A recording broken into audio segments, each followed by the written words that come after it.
Bonjour à tous. Merci Stéphanie pour cette opportunité de questionner un petit peu finalement de manière volontairement différente ce qui est traité d'aujourd'hui, à savoir de la question de l'éthique versus l'intelligence artificielle. Et je vais rajouter un petit alinéa qui est versus la création de données et l'utilisation de la donnée. Parce qu'on est confronté, qu'on le veuille au niveau local ou global, à 3 temps qui sont absolument incompatibles aujourd'hui. Et nous, on le voit très bien en tant qu'Énergie 2050 sur les questions climatiques, développement, puisqu'on agit dans ce cadre-là au niveau international, national et local, avec beaucoup d'implications dans les pays en développement et notamment en Afrique. C'est que finalement, ces 3 agendas-là posent un énorme problème de qui fait quoi et de pour qui et comment. Alors pourquoi je dis ça ? Aujourd'hui, vous le voyez bien, par exemple, sur les questions climat, la question de la temporalité, de la capacité à agir et la nécessité de trouver un dénominateur commun à l'action, avec des déclinaisons qui peuvent être juridiques dès lors qu'il s'agira de la mise en œuvre, prend un certain temps. Vous voyez bien la difficulté de la mise en œuvre de l'accord de Paris, l'élasticité 2020-2030, avec des inventaires mondiaux de gaz à effet de serre en 2023 qu'on va revoir ensuite derrière. Donc avec toute une mécanique assez lourde, mais qui néanmoins est importante puisqu'elle fournit un cadre, là pour le coup, qui devrait être ou qui se veut éthique, puisqu'il est sur un principe de responsabilité partagée mais différenciée. Ça, c'est la première chose. En parallèle aux négociations climat, ceux qui les suivent un petit peu, par exemple, on a de plus en plus des forums économiques associés, où on retrouve à peu près toutes les personnes ou toutes les typologies d'acteurs qui ont parlé aujourd'hui, ou tout du moins leurs confrères au niveau international, et qui vendent des produits et des services qui devraient aider les uns et les autres à aller plus vite dans l'agenda de l'action, et pour répondre aussi à la mise en œuvre et à la capacité de faire du reporting dans le cadre officiel, qu'il s'agisse des ODD, une des intervenantes l'a montré, donc l'agenda dit 2030, qu'il s'agisse des questions climat et qu'il s'agisse d'autres questions de développement plus général. Et donc ces mêmes personnes, tous les outils dont on parle aujourd'hui, elles ont une vocation à être dupliquées. Quelque part, imaginez qu'elle n'a que vocation à un service contraint dans un cadre donné périmétré est tout à fait une illusion. L'objectif de tous ces outils, c'est à un moment donné d'être démultipliés et d'être appliqués dans d'autres cadres juridiques et de mise en œuvre et de reporting, voire même éthiques, qui sont résolument différents. Et là, trouver un dénominateur commun d'intervention et de capacité de créer de la donnée et de la faire remonter et de garder une propriété sur la donnée de manière à avoir une capacité d'agir politique et économique sur le terrain, ça pose tout un agenda de questions qui aujourd'hui, pour le coup, n'est abordé par quasiment personne.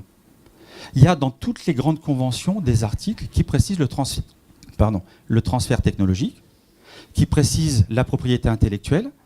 Il y a énormément d'organismes qui travaillent sur ces sujets, mais néanmoins, aujourd'hui, dès lors que l'on va le mettre en œuvre, on voit arriver, nous, sur le terrain, des acteurs qui vendent des produits et des services, qui captent de la donnée et qui ne la redonnent pas de manière légitime à l'acteur qui doit demain mettre en place une politique publique avec de la finance publique et ou internationale.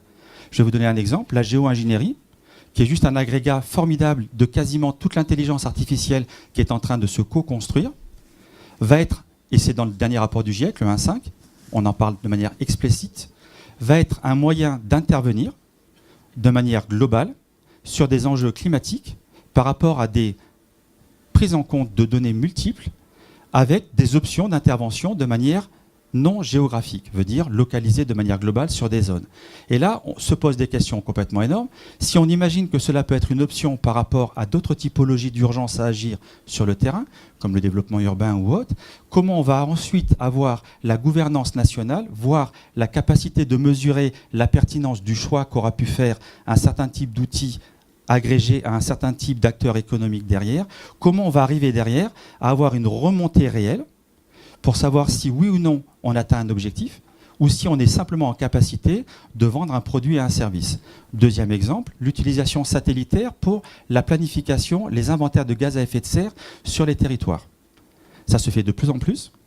On arrive avec des outils clés en main qui vont agréger des données et qui vont faire des recommandations économiques et politiques à des villes de manière à pouvoir ensuite choisir des axes prioritaires de développement. Je vous rappelle juste que la rapidité du défi, en Afrique, 500 millions d'urbains aujourd'hui, on va passer à environ 1,3 milliard d'urbains d'ici une décennie et demie. Donc vous voyez bien que le temps de l'action va être, et évidemment, il y a une tendance tout à fait naturelle des bailleurs internationaux et puis des industriels à venir et à proposer ces solutions comme des solutions qui pourraient permettre répondre à des enjeux multiples croisés comme ceux du développement territorial. Alors loin de moi l'idée de dire bien, pas bien, parce qu'il n'y a pas de bon et de mauvais dans cette approche, il y a juste un questionnement. Comment on va pouvoir agréger suffisamment rapidement un droit et ou un cadre d'intervention protecteur qui crée de la responsabilité et surtout de la transparence dans la donnée, dans des cadres juridiques dans lesquels la donnée est peu ou pas existante. Chez nous, la donnée est une richesse. Elle a été créée de manière statistique. Elle a des organismes nationaux qui la gèrent, qui la contrôlent. Comment vous allez la créer dans des pays qui sont en train, de manière non statistique, purement empirique, basée sur des projets, sur lesquels parfois on leur demande de faire ce que l'on appelle du MRV, de la mesure, du reportage, de la vérification, d'être consistant avec des engagements pris internationaux, dans une capacité d'outils qu'ils ne maîtrisent pas et sur lesquels on arrive en tant que prestataire de services pour leur vendre une offre qui devrait alléger des problématiques complexes de développement. Donc, eh bien, dès lors que l'on le tourne comme ça, c'est extrêmement compliqué. Et je vous invite véritablement à regarder, par exemple, l'intégralité des forums qui discutent sur ces sujets-là, dans lesquels il y a des grosses institutions. HP, je me souviens déjà, par exemple, non pour dire bien, pas bien, à Cancun, était, par exemple, un des principaux financeurs de la conférence climat pour gérer toute l'information. Si vous regardez les sponsors de la dernière conférence climat à Katowice, vous avez tous les Big Ten des gens qui travaillent sur l'intelligence artificielle qui étaient de près ou de loin associés. Est-ce que vous pensez réellement qu'on est dans un processus triangulaire ou un processus descendant de collaboration, sachant qu'il y a une capacité financière limitée de la plupart de ces acteurs et une capacité juridique qui s'appuie sur une espèce de grand vide, à savoir qu'il n'y a pas de gendarmes. Au niveau international, je vous le rappelle, aucune des conventions n'est soumise à pénalité. Celui qui ne tient pas l'engagement qu'il a pris n'est associé à strictement aucune contrainte, puisque vous avez tous les exemples récents, Brésil, États-Unis compris, ou autres, qui se permettent d'avoir des aléas et de la flexibilité sur beaucoup d'engagements. Donc ma question à moi est, dès lors que l'on parle d'éthique, comment peut-on gérer ce type de problématique? Et c'est une question pour le troisième panel. Nous, on a des réponses, bien évidemment, mais qui ne sont pas obligatoirement que sociétales. Parce que là aussi, ça a été très bien dit dans les deux premiers panels, la société dite civile ne peut pas s'approprier, ou tout du moins être le watchdog ultime de ce processus très multiple, pour la simple et bonne raison que la multiplicité des problématiques et la multiplicité des réponses fait qu'à un moment donné, on ne peut pas avoir accès à une connaissance suffisante pour être en capacité d'analyser la performance d'une décision. Maintenant, je terminerai juste pour une question pour vous montrer justement aussi là certains risques que l'on peut avoir dans la prise en compte de la décision qui va être faite a posteriori. La notion du risque assurantiel, vous en avez parlé tout à l'heure.